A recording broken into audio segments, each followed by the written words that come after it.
महाराष्ट्राचा भूगोल प्रश्न उत्तरे आजच्या व्हिडिओमध्ये आपण पाहणार आहोत। जर चॅनलला सबस्क्राइब केलेले नसेल तर सबस्क्राइब करा। पहिला प्रश्न, सासवड पठार, औंध पठार व खानापूर पठार डॅश डॅशच्या उंचवट्याच्या भागात आहेत।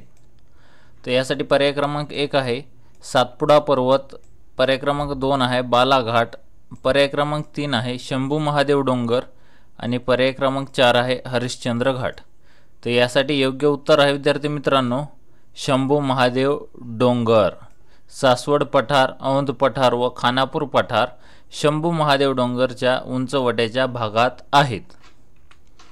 प्रश्न दुसरा, कोकणचा विस्तार उत्तरेस टिंबटिंब नदीपासून दक्षिणेस टिंबटिंब नदीपर्यंत आहे।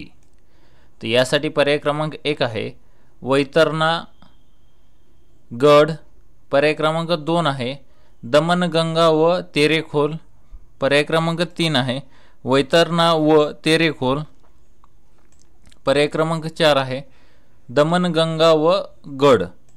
तर यासाठी योग्य उत्तर आहे विद्यार्थी मित्रांनो पर्याय क्रमांक 2 दमनगंगा व तेरेखोल। कोकणचा विस्तार उत्तरेस दमनगंगा नदीपासून दक्षिणेस तेरेखोल नदीपर्यंत आहे। प्रश्न तिसरा, महाराष्ट्राच्या पश्चिमेला व अरबी समुद्राला लागून असलेल्या सह्याद्री पर्वताचा टिंबटिंब होऊन कोकण किनारपट्टी निर्माण झाली। यासाठी पर्याय क्रमांक 1 आहे उत्थापन, पर्याय क्रमांक 2 आहे प्रस्तरभंग, पर्याय क्रमांक 3 आहे निमज्जन आणि पर्याय क्रमांक 4 आहे भूकंप। यासाठी योग्य उत्तर आहे विद्यार्थी मित्रांनो पर्याय क्रमांक 2 प्रस्तरभंग। महाराष्ट्राच्या पश्चिमेला व अरबी समुद्राला लागून असलेल्या सह्याद्री पर्वताचा प्रस्तरभंग होऊन कोकण किनारपट्टी निर्माण झाली। प्रश्न चौथा, टिंबटिंब क्रियेचे अवशेष गरम पाण्याच्या रूपाने कोकणात आढळतात।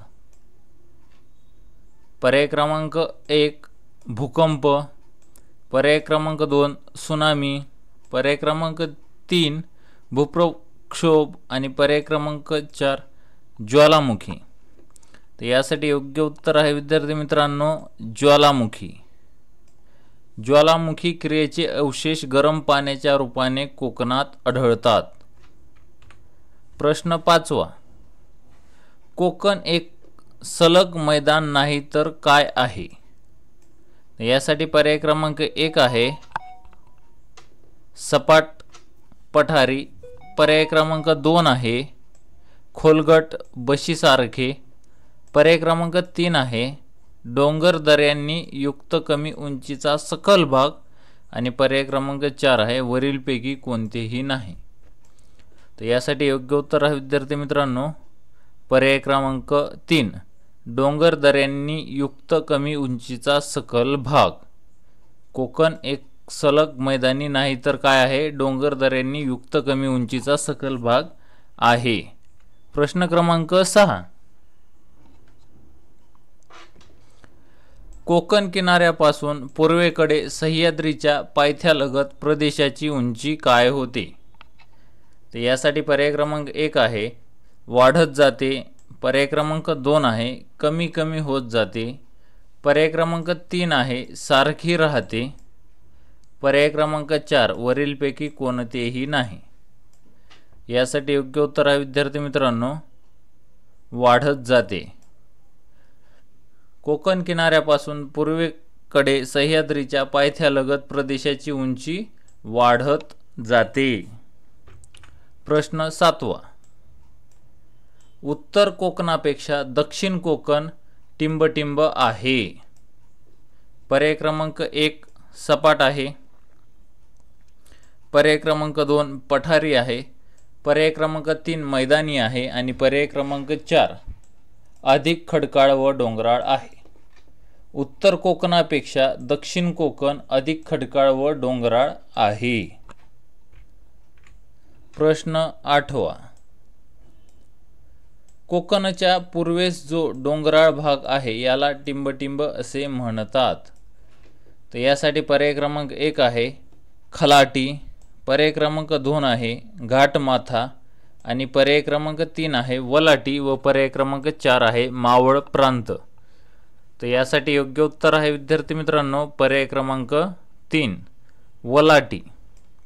कोकणच्या पूर्वेस जो डोंगराळ भाग आहे याला वलाटी असे म्हणतात। प्रश्न क्रमांक 9, कोकणची किनारपट्टी कोणत्या प्रकारची आहे?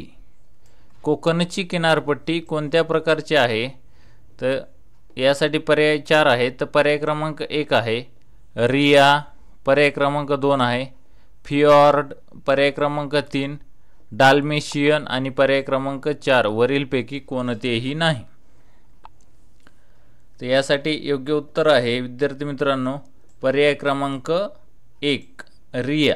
कोकणची किनारपट्टी कोणत्या प्रकारची आहे? तर रिया या प्रकारची आहे। प्रश्न 10, कोकण किनारपट्टीवरील खडकात मालवण ते हर्णे दरम्यान टिंब आढळतात। यासाठी पर्याय क्रमांक 1 आहे सागरी स्तंभ, पर्याय क्रमांक 2 आहे सागरी गुहा, पर्याय क्रमांक 3 नैसर्गिक कमान आणि पर्याय क्रमांक 4 आहे सागरी वांडे। यासाठी योग्य उत्तर आहे विद्यार्थी मित्रांनो पर्याय क्रमांक 2 सागरी गुहा। कोकण किनारपट्टीवरील खडकात मालवण ते हर्णे दरम्यान सागरी गुहा आढळतात। असेच नवनवीन व्हिडिओ पाहण्यासाठी आमच्या या चॅनलला सबस्क्राईब करा। थँक्यू, धन्यवाद। भेटूया अशाच पुढील व्हिडिओमध्ये।